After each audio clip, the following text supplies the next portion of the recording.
Today we're going to discuss how Big Pharma and Big Food actually buy social media influencers.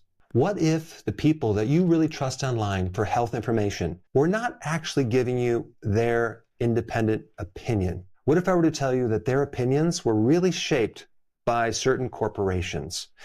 Big Pharma, Big Food. This includes what you eat, what health information they share with you, how they tell you to get healthy, or even how they invalidate or discredit other health influencers. What I'm about to share with you is not a conspiracy theory.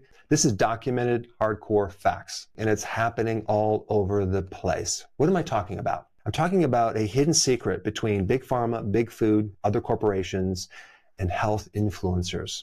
So let's take a look behind the curtain because it's going to blow you away. It actually shocked me when I found out about this. You actually can rent a social media influencer. One post at a time. Apparently everyone has their own price. And with the new corporate marketing, influencers can make a tremendous amount of money. And one of the big problems that Big Pharma has is trust. Trust has been disintegrating. They have to get the trust from somewhere. They have to borrow it from somewhere. Well, guess where they get it from? Social media influencers. Because they have something that these corporations don't have. Credibility. Now, if I just take Big Pharma and ask the question, why are they losing trust? Well, this one website explains a lot because this site shows the accumulated corruption of Big Pharma. If we take the total penalties of all of Big Pharma since the year 2000, it totals over $126 billion. And over $60 billion penalties were related to patient injury and harm. And you can see the documents right here, 25 million, Johnson & Johnson, not from one offense, but 81 times, okay? And then you have, look at Pfizer, 107 different penalties, totaling $11 billion. And then you look at Merck, 90 violations, over $10 billion. Unfortunately, modern medicine, with the help of Big Pharma, has changed the focus from health to a business. 90% of media on TV is from Big Pharma. Well, guess what? Now, 90% of digital marketing is from Big Pharma as well. If we take a look at how much money influencers are getting on average, it's about $20 to $25 per 1,000 views. But if that influencer has more trust, we can multiply that by 8 to 12 times. So that $20 per 1,000 views now is at $240 per 1,000 views.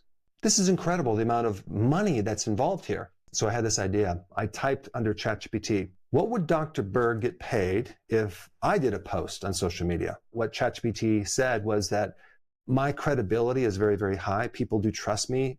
I would qualify for the trust multiplier. So if I did one post, 60 to 90 seconds on YouTube, I could literally get $250,000 to $500,000. That's at an average of 500 to 1.5 million views. But if I got more views over time, that could actually go over $1 million. For one freaking post. That's crazy. And an Instagram reel that got 500,000 to 1 million impressions, I would get $150,000 to $300,000. TikTok is a little less. You know, if I got 500,000 to 2 million views, I would get $100,000 to $250,000. I mean, this is crazy with the amount of money that's involved in these marketing campaigns that people have no clue. The reason I have trust is because I don't do things like this. And if you've been watching my channel, you see actually what I'm doing. I'm actually helping people. I'm not endorsing drugs or junk food. Now, another hidden connection is Big Pharma does not go directly to an influencer and coordinate this. They work through PR firms, and then within those corporations, they literally have units or teams of people that work with social media people, find them, hire them, train them, craft the messages just how they want them, so it sounds as authentic as possible. Now, legally, through the FTC, the Federal Trade Commission, they're supposed to disclose this financial payment. But more than 40% of all social media influencers don't disclose that they're being paid.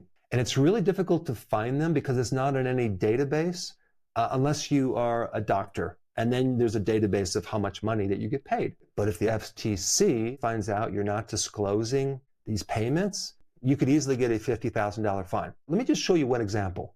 Okay, Dr. Mike. Dr. Mike is an osteopath. He puts out reaction videos on different things. He's really pro-medicine, pro-vaccine, anti-MAHA, anti-RFK. But he did this whole video on vaccines, talking to all these anti-vaxxers. I have never been compensated by a vaccine company to give vaccines. So right there, Dr. Mike is saying he's not getting paid by a vaccine company. But if you do a search online, it's very easy to find out that Dr. Mike does get money from Big Pharma. Take a look at this disclosure. Dr. Mike got over $1 million from Abbott Labs. Abbott Labs sells certain vaccines. It's a vaccine Big Pharma company. So not only did Dr. Mike get paid by Big Pharma, but he said he didn't get paid. And I didn't see any disclosure on that post. But I'm not an attorney, but he should be telling people how much money he's getting paid by Big Pharma. Another group that's defending certain junk foods is the dietitians. Certain dietitians are actually getting in trouble from the FTC. In November 2023, the FTC sent warning letters to two trade groups, the American Beverage Association and the Canadian Sugar Institute, and 12 registered dietitian nutritionists and other online health influencers, warning them about the lack of adequate disclosures in their Instagram and TikTok posts that they were apparently hired to promote the safety of aspartame or the consumption of sugar-containing products, respectively, FTC said. In a warning letter sent to registered dietitian Mary Ellen Phillips, the FTC said, you posted dietary advice on Instagram endorsing the safety of aspartame. And it appears that you were paid by the American Beverage Association to make this post. But this is just one of many warning letters that I was reading on their site. And only 60% of influencers are actually disclosing this, with 40% not really letting you know. So it's really hard to determine who's being paid and who's not. I would look at the intention. Is the intention to help move you in the direction of less ultra-processed foods, fewer chemical drugs, or more ultra-processed foods, or more toxic drugs? Coca-Cola will actually rent influencers and have them push the message of obesity is about energy balance, and you should just exercise more, to shift the attention off the sugary drinks. One of the organizations that I think is the most corrupt, and this is just my opinion, is the Academy of Nutrition and Dietetics.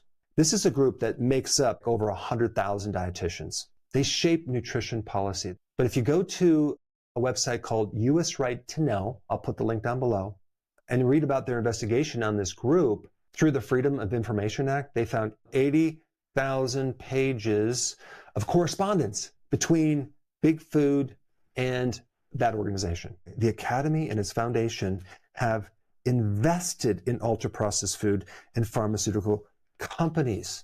I mean, talk about a conflict of interest. How can they be independent if they're actually benefiting financially from these companies? Academy leaders have been employed by or consulted for multinational food, pharmaceutical, big ag corporations. And check out where they get funding from.